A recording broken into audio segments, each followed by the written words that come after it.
기독교 강요 매일 묵상 5장 자유의지를 변호하는 자들에 대한 반론. 첫 번째 반론에 대한 반박. 지금까지 성경이 말하는 인간의 자유의지를 살펴보았습니다. 그리하여 인간에겐 자유의지가 아니라 악한 것만 선택하고 행하는 악으로 기울어진 의지밖에 없음을 알게 되었습니다. 하지만 여전히 인간의 자유의지를 변호하려는 자들이 있습니다. 그래서 여기서는 그들의 주장들을 하나하나 반박하려 합니다. 첫 번째는 인간이 필연적으로 죄를 지을 수밖에 없다면 그것은 죄라고 볼 수 없다는 주장입니다. 하지만 필연적이기에 죄가 아니라는 주장은 성경적이지 않습니다. 인간의 타락은 하나님의 창조에서 비롯된 것이 아니라 인간의 자발적인 불순종에서 비롯된 것이기 때문입니다. 만약 하나님께서 처음부터 인간을 필연적으로 죄를 지을 수밖에 없는 존재로 창조하셨다면 하나님께서는 인간의 죄를 벌하실 수 없습니다. 부족하게 창조한 책임이 하나님께 있기 때문입니다. 하지만 태초의 인간은 하나님의 형상대로 흠과 부족함이 없이 창조되었습니다. 그럼에도 불구하고 첫사람 아담이 하나님께 반역함으로 모든 인류가 반역의 책임을 지게 된 것입니다. 그러므로 모든 인간의 죄는 심판받아 마땅합니다. 두 번째 반론에 대한 반박. 두 번째는 덕행과 악행들이 의지의 자유로운 선택에서 비롯되는 것이 아니라면 사람이 그로 인하여 벌을 받고 상을 받는 것이 모순이라는 주장입니다. 심지어 그들은 만일 우리 속에서 역사하는 것이 하나님의 은혜라면 수고하지 않는 우리가 아니라 은혜가 상을 받을 것이라고까지 말을 합니다. 우선 형벌의 측면을 살펴보면 그것들이 우리에게 베풀어지는 것이 지극히 공정합니다. 우리가 자발적인 욕심으로 말미암아 죄를 짓는다면 우리가 자유로운 판단에 의해서 죄를 짓든 속박을 받는 상태의 판단에 의해서 죄를 짓든 그것이 무슨 차이가 있겠습니까? 비록 악으로 기울어진 본성을 가지고 있다 할지라도 죄에 대한 책임이 사라지는 것은 아니기 때문입니다. 상급에 대해서도 마찬가지입니다. 아우구스티누스는 이렇게 말합니다. 우리가 마땅히 받아야 할 것을 받는다면 형벌을 받을 것밖에는 없다.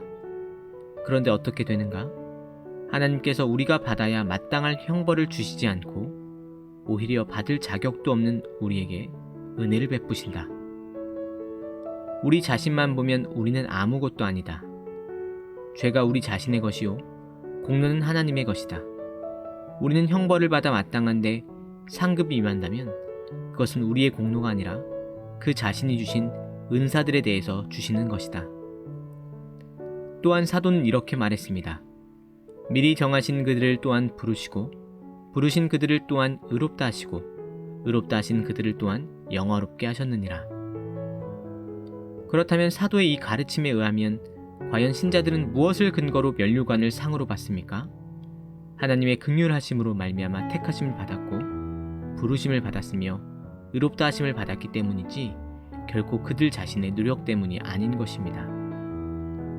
그러므로 자유의지가 성립되지 않으면 공로도 없어질 것이라는 이 헛된 두려움일랑 던져버리십시오.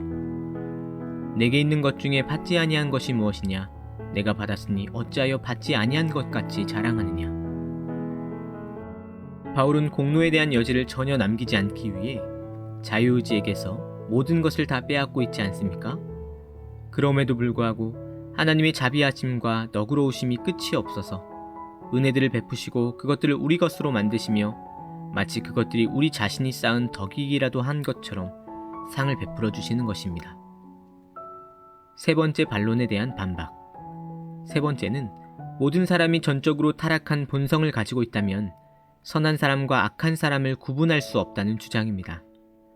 물론 사도 바울 역시 의인은 없나니 하나도 없다고 주장했습니다. 그러나 우리는 그와 함께 모든 사람이 악가운데 머물러 있지 않는 것은 하나님의 긍휼하심 때문이라고 첨언합니다. 모든 사람이 동일한 영혼의 질병을 앓고 있을지라도 주님께서는 택한 자들에게 치료의 손길을 베푸셨습니다. 그 결과 어떤 사람들은 부패한 상태에서 그들의 인생을 죄로 허비하지만 어떤 사람들은 끝까지 주 안에서 인내하게 됩니다. 네 번째 반론에 대한 반박. 네 번째는 전적으로 타락하여 순종할 능력이 없다면 성경의 교훈과 책망도 무의미하다는 주장입니다. 하지만 예수님께서는 나를 떠나서는 너희가 아무것도 할 수 없음이라고 말씀하시는 동시에 자신을 떠나 악을 행하는 자들을 책망하시고 모든 사람을 향하여 선을 행하라고 권면하셨습니다. 구약의 선지자들 역시 마찬가지입니다. 그러므로 성경의 교훈과 책망은 다음과 같은 이유들 때문에 여전히 유효하다고 보아야 합니다. 첫째, 그 권면들은 마지막 날 심판대 앞에서 악한 자들을 정죄하는 기준이 될 것이고, 둘째, 하나님께서 성령을 통해 그 권면을 도구로 사용하셔서 택함 받은 성도들을 더욱 분발하게 만드시기 때문입니다. 율법이 인간의 능력에 맞게 주어졌다는 논지에 대한 반박. 자유주의 옹호론자들은 이상의 4가지 이유 외에 또 다른 근거를 제시하기도 하는데, 그 중 하나가 율법이 주어졌다는 것은 율법을 지킬 능력이 인간에게 있다는 것이다는 주장입니다. 하지만 성경은 율법을 지킬 능력이 인간에게 있다고 말하지 않습니다. 성경은 율법에 대해 인간의 능력을 가늠하는 척도가 아니라 인간이 죄인임을 확증하는 기준이라고 말합니다. 그러므로 율법이란 인간의 자유의지를 옹호하는 것이 아니라 오히려 인간이 악으로 기울어져 있음을 더욱 분명히 나타내는 증거입니다. 율법을 지키도록 하나님께서 은혜로 도우신다. 그렇다면 율법의 참된 기능은 무엇일까요? 우리는 율법을 통해 자신의 타락한 본성을 발견하게 되고 그 결과 스스로의 능력으로는 도저히 구원에 이를 수 없음을 알게 됩니다. 그리하여 예수님을 유일한 구원자로 인정하고 의지하게 됩니다. 아우구스티누스는 이 사실을 다음과 같이 매우 적절하게 표현했습니다. 하나님께서 우리가 할 수 없는 일을 명하시는 것은 우리가 하나님께 무엇을 구하여야 할지를 알게 하시기 위함이다. 3가지 부류의 계명들에서 나타나는 증거. 그러므로 우리가 율법을 행할 수 있는 유일한 근거는 하나님의 은혜에 달려 있습니다. 선행이 있어야 은혜가 따라오는 것이 아니라 은혜가 있어야 선행이 따라올 수 있는 것입니다. 그래서 성경은 우리가 주 안에 있어야만 강건할 수 있다고 말하고 하나님의 성령께서 우리의 구원을 보증하신다고 말하는 것입니다. 회심의 일은 하나님과 사람의 합작이 아니다. 그런데 어떤 이들은 내게로 돌아오라 그리하면 내가 너희에게로 돌아가리라 같은 말씀을 근거로 선행이 먼저 있어야 이후에 하나님의 은혜가 따라온다고 주장합니다. 하지만 지금까지 살펴본 대로 하나님께서 우리에게 율법을 지킬 것을 요구하시는 것은 우리에게 율법을 지킬 능력이 있어서가 아닙니다. 반대로 우리가 율법을 지킬 수 있도록 은혜를 베푸실 것이기 때문입니다. 은혜가 먼저 약속되어 있기 때문에 율법을 요구할 수 있는 것입니다. 그래서 시편 기자는 내가 주의 율례들을 영원히 행하려고 내 마음을 기울였나이다 라고 말하는 동시에 내 마음을 주의 증거들에게 향하게 하시고 탐욕으로 향하지 말게 하소서라고 기도했습니다. 호세아서 5장 15절을 근거로 한 그릇된 반론. 우리를 반대하는 자들은 하나님께서 우리를 떠나 지켜보시겠다고 말하는 구절들을 볼 때 우리에게 스스로 선을 행할 능력이 있는 것 아니냐고 주장하기도 합니다. 대표적인 것이 그들이 그 죄를 누이치고 내 얼굴을 구하기까지 내가 내 곳으로 돌아가리라는 말씀입니다.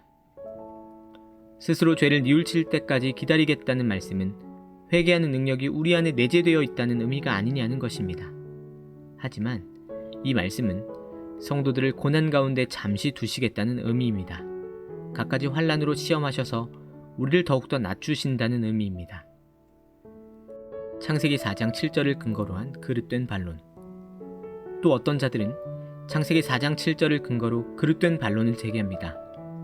죄가 너를 원하나 너는 죄를 다스릴지니라는 말씀을 볼 때 죄를 다스릴 능력이 인간 안에 있다고 보아야 한다는 것입니다.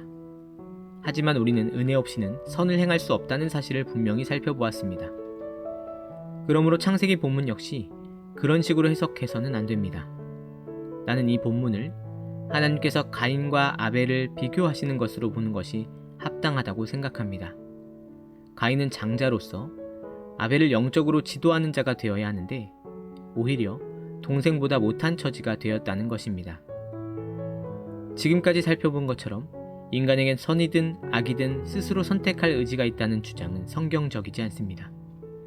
그런 점에서 인간에겐 자유의지가 아니라 악으로 기울어진 타락한 의지가 있을 뿐입니다. 타락한 인간의 의지는 부족하거나 연약한 것이 아니라 완전히 죽어 있으므로 치료되거나 개선되는 정도가 아니라 다시 살아나야만 합니다. 그래서 하나님의 전적인 은혜가 필요한 것입니다. 이 사실을 바르게 깨닫는다면 성령의 은혜가 항상 우리 안에 충만하도록 힘써 기도해야 함을 잊어서는 안 됩니다. 오늘의 기도, 고귀한 피. 복되신 주 예수님, 주님의 십자가 앞에 내가 무릎 꿇고 내 죄의 증오스러움과 주님을 저주받은 자 되게 한 나의 불법과 하나님의 진노를 불러일으키는 악을 봅니다. 내게 주님의 가시관과 찢기신 손이며 발과 상하신 몸과 죽음 앞에서 부르짖으심으로 나타내심으로 내 죄의 극악 무도함을 보여주소서. 주님의 피는 성육신하신 하나님의 피이니 그 고귀함은 한이 없고 그 가치는 감히 상상할 수도 없습니다.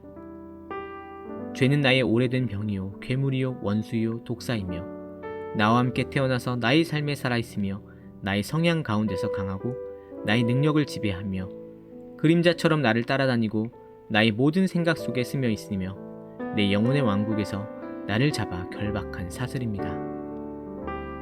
내가 이 같은 죄인이건만 어찌하여 해는 내게 빛을 비추고 대기는 숨을 쉬게 하며 땅은 나의 발걸음을 받아주고 그 열매로 나를 먹이며 그 소산으로 나의 목적에 이바지하는지요. 그러나 주님의 긍휼이 나를 향하시며 주님의 마음은 나를 구하고자 서두르시고 주님의 사랑은 내가 받을 저주를 감당하셨으며 주님의 자비는 내가 받을 채찍을 견디셨습니다. 나로 하여금 낮아지고 또 낮아져 겸손히 걷게 하시고 주님의 피로 적시게 하시며 언제나 마음을 살피되 구원의 상속자로 영광을 누리며 기뻐하게 하소서. 우리 주 예수 그리스도의 이름으로 기도합니다. 아멘.